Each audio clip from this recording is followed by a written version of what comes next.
ایک عبادت گزار تھا، رب کے دیدار کے لیے اس نے 40 دن کا چلہ کیا، دن کو روزہ رکھتا، ساری رات قیام کرتا۔ اس چلے کی وجہ سے وہ خدا کی مخلوق سے کٹا ہوا تھا، نہ تو وہ کسی کا جنازہ پڑھنے جاتا تھا اور نہ ہی تو وہ کسی کی عیادت کرنے جاتا تھا۔ اس کا سارا وقت آہذاری اور راز و نیاز میں گزرتا تھا۔ ایک رات اس نے ایک غیبی آواز سنی، کوئی کہنے والا کہہ رہا تھا کہ کل شام کو فلاں بازار میں چلا جانا، فلاں بازار کی فلاں دکان پر جا کر اپنی مراد پا لینا۔ عبادت گزار شخص شام کو وقت مقررہ پر اس بازار میں چلا گیا۔ اس نے دیکھا کہ ایک بڑھیا ہے، اس نے اپنے ہاتھ پہ دیگچی رکھی ہوئی، وہ یہ دیگچی بیچنا چاہتی ہے۔ ایک دکان پر گئی، کہا میں نے دیگچی بیچنی ہے۔ اس دکاندار تانبا ساز نے اس کی دیگچی کو تولا، کہا آپ کی دیگچی 4 ریال کی۔ کہا نہیں جی میں تو 6 ریال کی بیچوں گی، میری دیگچی تو 6 ریال کی ہے۔ دوسری دکان پر گئے، دوسری دکان والے نے بھی ایسا ہی کہا نہیں جی میرا برتن تو 6 ریال کا ہے۔ تیسری دکان پر گئی، چوتھی دکان پر گئی، 10ویں دکان پر جب یہ بڑھیا گئی، دیکھا دکاندار کسی کام میں مصروف تھا، تانبا ساز کسی کام میں مصروف تھا۔ جا کر کہتی ہے بھائی میری دیگچی 6 ریال کی ہے، لیکن دوسرے دکانوں والے کہتے ہیں جی آپ کی دیگچی 4 ریال کی ہے۔ دکاندار نے اس تانبا ساز نے کہا مائی بڑھیا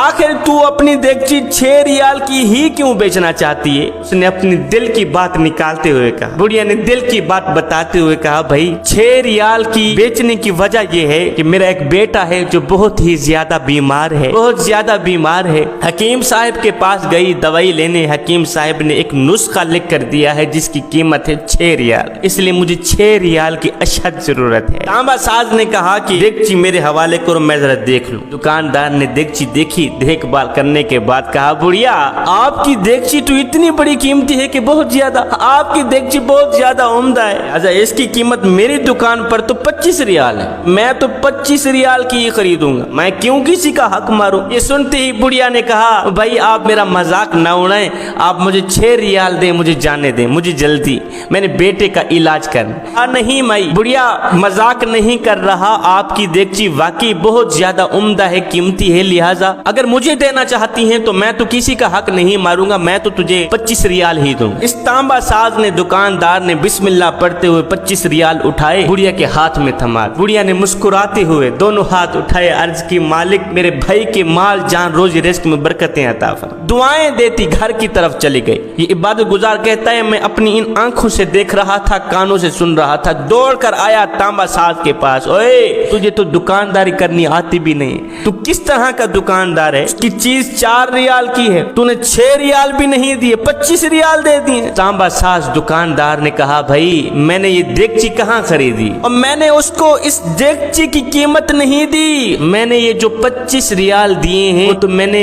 مدد کے طور پر اس کے بیٹے کے علاج کے لیے دیے، میں نے اس بڑھیا کو زیادہ پیسے اس لیے دیے ہیں کہ گھر کے اور برتن بیچنے کی نوبت نہ آئے، 25 ریال اس لیے دیے ہیں کہ یہ پورا مہینہ لگاتار مسلسل اپنے بچے کا علاج آسانی سے کرا سکے۔ کیوں صاحب میں نے کوئی غلط کیا ہے؟ میں نے کوئی نقصان کا سودا کیا ہے؟ ہرگز نہیں۔ 21 ریال میں نے زیادہ دیے ہیں۔ ایک تو میں نے اس پریشان حال بڑھیا کے چہرے پر مسکراہٹ دیکھی ہے، دوسرا میں نے اس کی زبان پر میرے حق میں نکلتی دعا دیکھی ہے۔ عبادت گزار کہتا ہے اس دکان والے کی یہ باتیں سن کر میں حیران رہ گیا، اسی حیرانی میں گم سم ہو کر میں گھر کی طرف جا ہی رہا تھا، اتنے میں پھر سے غیب سے آواز آئی، کوئی کہنے والا کہہ رہا تھا او عابد چلہ کشی سے آج تک کسی کو اللہ کے دیدار کا شرف نصیب نہیں ہوا، اگر تم اللہ کو پانا چاہتے ہو، اگر تم اللہ کا دیدار کرنا چاہتے ہو تو پھر 4 کام جلدی سے کر لو۔